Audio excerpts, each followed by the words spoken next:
Bonjour à tous, aujourd'hui j'ai envie de parler des différentes thérapies. Moi ce que j'entends par thérapie en fait c'est, finalement tout. Tout ce qui permet de mieux se connaître, d'aller mieux aussi parce que parfois lorsqu'on fait des démarches,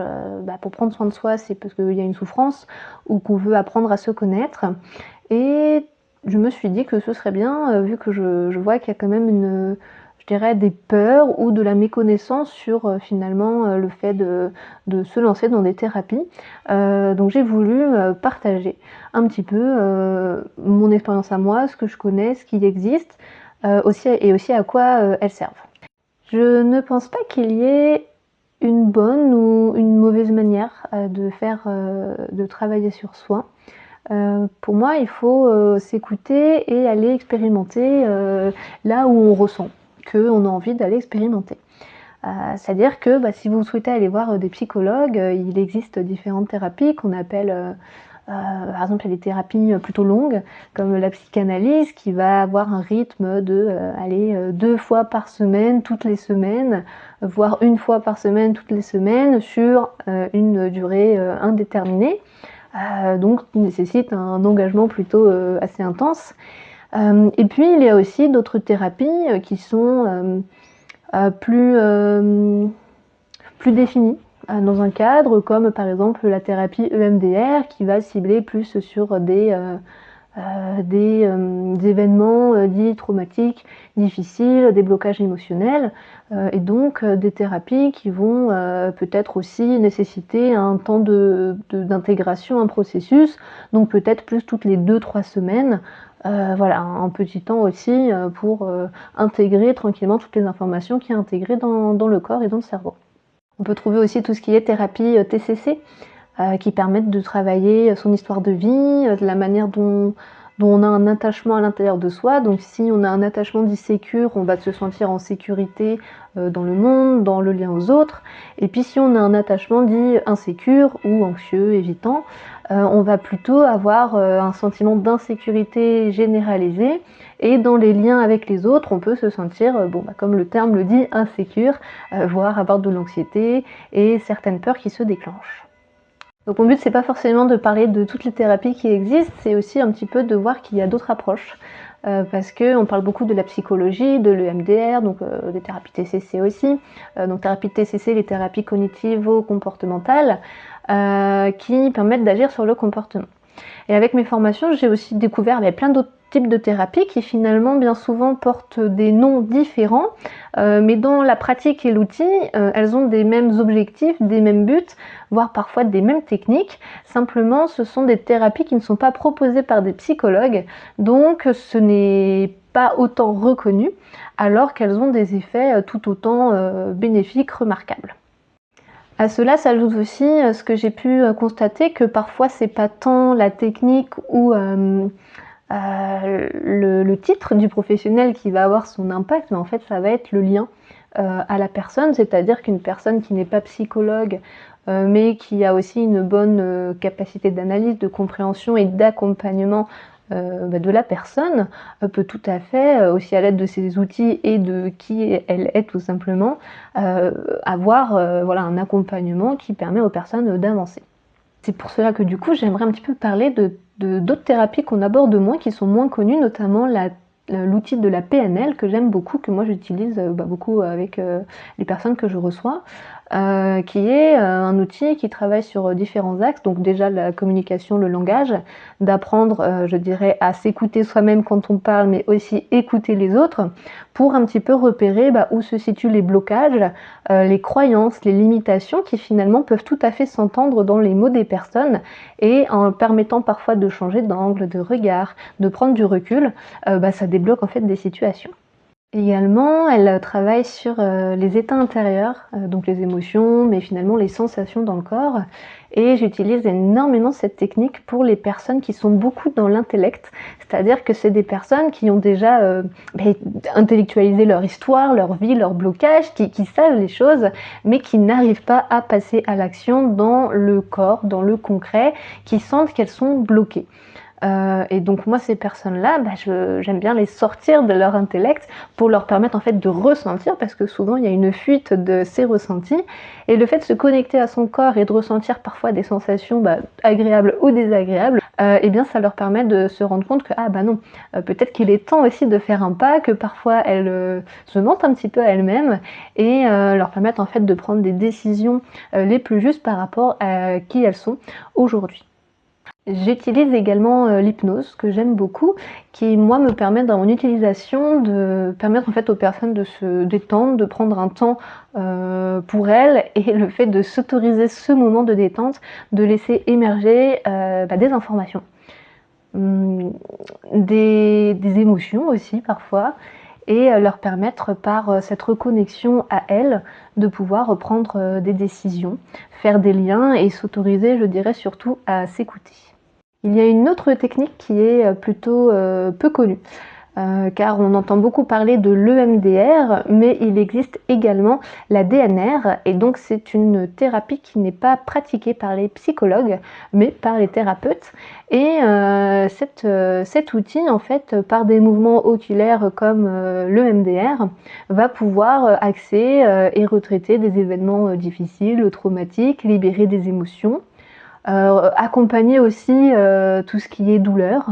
Voilà, alors ça ne remplace pas le médical, hein, évidemment, mais voilà, lorsqu'il y a des douleurs, ça peut aussi permettre parfois de débloquer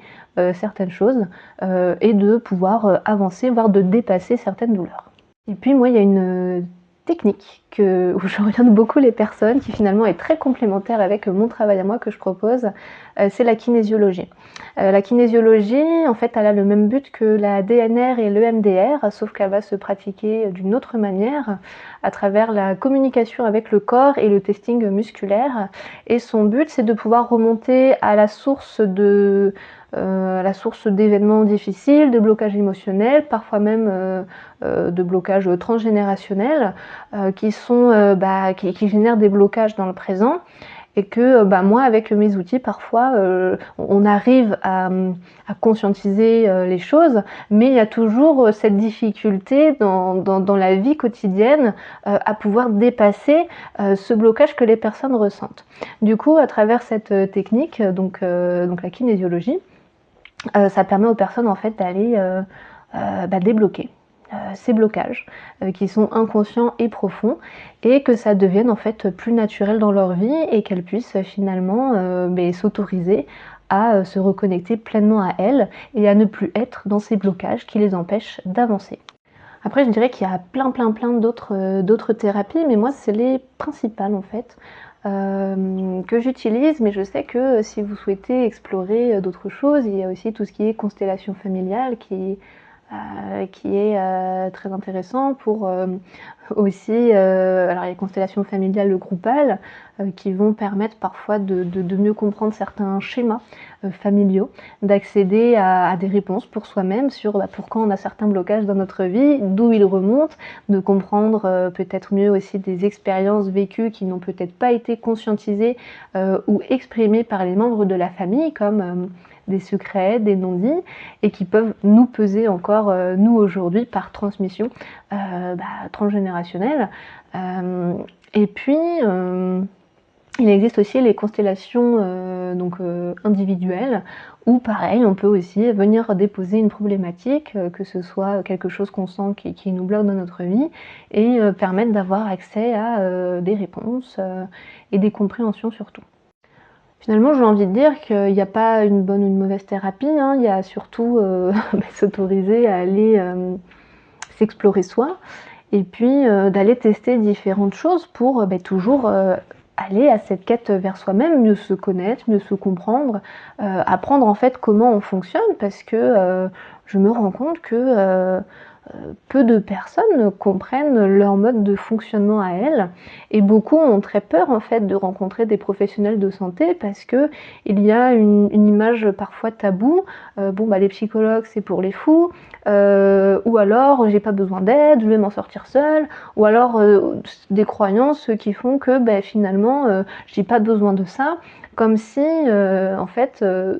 apprendre à se découvrir soi, on pouvait toujours le faire tout seul. Alors je suis d'accord, hein, il y a plein de livres, il y a plein de vidéos maintenant aujourd'hui, et puis on a aussi une capacité de réflexion qui peut nous amener à trouver nous-mêmes certaines réponses, mais parfois c'est aussi intéressant de pouvoir échanger, d'avoir un regard extérieur, et finalement d'apprendre aussi des techniques et des outils, parce que moi, en tout cas dans ma pratique, mon but c'est que les personnes puissent apprendre aussi à réutiliser ce que je leur propose en fait dans leur vie à eux de tous les jours, et finalement leur donner un maximum d'outils, autant qu'elles en ont envie si elles souhaitent revenir, et puis si elles n'ont pas forcément besoin de plus que ça, de prendre déjà ce qu'elles ont et de les utiliser pour elles-mêmes. Il y a d'autres professionnels que j'aime beaucoup aussi, qu'en tout cas c'est peut-être moins connu pour certaines personnes, mais c'est tout ce qui est donc les soins énergétiques, le magnétisme, et puis le travail avec des médiums. Moi personnellement, j'en ai consulté un certain nombre, en tout cas de personnes qui travaillent avec l'énergétique, et de médiums aussi, et c'est vrai que ça m'a beaucoup aidée dans mon cheminement. Lorsque parfois j'étais vraiment bien bloquée, ou que j'avais aussi besoin de soutien dans certaines situations. Et donc voilà, toujours en faisant attention, hein, mais que ce soit pour les énergéticiens ou les médiums ou les thérapeutes, en fait, de vérifier que ce sont des personnes, en tout cas, qui ont une éthique et qui vont vraiment prendre soin de vous, parce que ça peut tout à fait avoir des conséquences sur l'individu, hein, même une technique EMDR qui est mal pratiquée, ou un accompagnement en kinésiologie qui est pas forcément adapté non plus. Enfin voilà, en tous les cas, dans tout métier, il faut s'orienter en tout cas vers des personnes où l'on ressent qu'on se sent bien, en sécurité, et surtout que la personne, on la ressent en tout cas compétente. Je dirais aussi, comme je l'ai déjà dit, hein, mais que la thérapie, ça passe par tout ce qu'on peut faire en fait. C'est la thérapie de la vie, j'ai envie de dire. Le fait de cuisiner est une thérapie en soi. Le fait de jardiner, le fait de lire, le fait de prendre du temps pour soi, le fait de courir ou juste de se balader, finalement de s'autoriser toutes ces possibilités dans la vie. Et puis il existe aussi tout ce qui est pleine conscience. Pour ma part, je sais que j'ai beaucoup de mal à cela, parce que me poser, c'est pas évident pour moi. Et j'ai beaucoup d'émotions, beaucoup de choses qui se passent, et parfois le fait de devoir me ressentir tout ça, j'en ai pas forcément très envie, et donc je n'arrive pas en fait à faire de la pleine conscience ou de la méditation. Donc pour les personnes qui seraient un petit peu, en tout cas comme moi sur ce plan-là, je me suis rendu compte qu'en fait j'ai besoin de quelque chose de plus dynamique. Donc moi ça passe par le sport plutôt intensif, qui m'aide en fait à décharger mon énergie pour ensuite pouvoir me recentrer, m'apaiser, et pouvoir accueillir un petit peu mieux mes pensées, mes émotions. J'ai d'ailleurs aussi découvert la sophrologie, que j'aime beaucoup. Je pense qu'il y a des moments avant de pouvoir aussi s'y mettre, hein. Moi je sais que donc j'ai fait des séances quand j'étais plus jeune, et puis j'en ai fait aussi là plus récemment, mais j'étais prête. Voilà, finalement, qu'importe la thérapie, en fait il faut se sentir prêt à vouloir expérimenter, vouloir faire. Et puis ça me fait aussi penser à tout ce qui est acupuncture, hein, finalement, et puis de ne pas oublier aussi finalement les médecins, les nutritionnistes, les diététiciens, qui ont totalement des fonctions, moi je trouve hyper importantes pour nous apprendre aussi, je pense aux nutritionnistes et diététiciens, d'apprendre comment fonctionne notre corps sur le plan alimentaire, et puis d'apprendre aussi à mieux se nourrir, tout en prenant aussi en compte tout ce qui est naturopathe, et puis d'expérimenter aussi peut-être le breathwork, qui permet d'atteindre des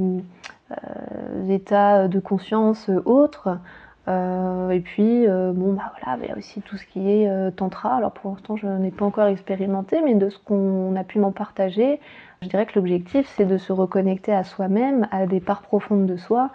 et plus on se reconnecte à soi, plus on se comprend, plus on s'autorise à être et plus on peut, je dirais, accueillir la vie et soi-même au mieux. Donc pour aujourd'hui, c'est tout ce que j'ai à dire sur les thérapies. Mais voilà, je compte aussi faire un grand récapitulatif écrit de plein de thérapies de manière plutôt, alors pas forcément mettre mon avis dessus, hein, mais de manière très fonctionnelle, à quoi elles servent, et puis bah, ensuite de permettre aussi aux personnes de pouvoir peut-être choisir les thérapies qui sont bah, les plus adaptées pour eux. Donc je vous souhaite une bonne journée.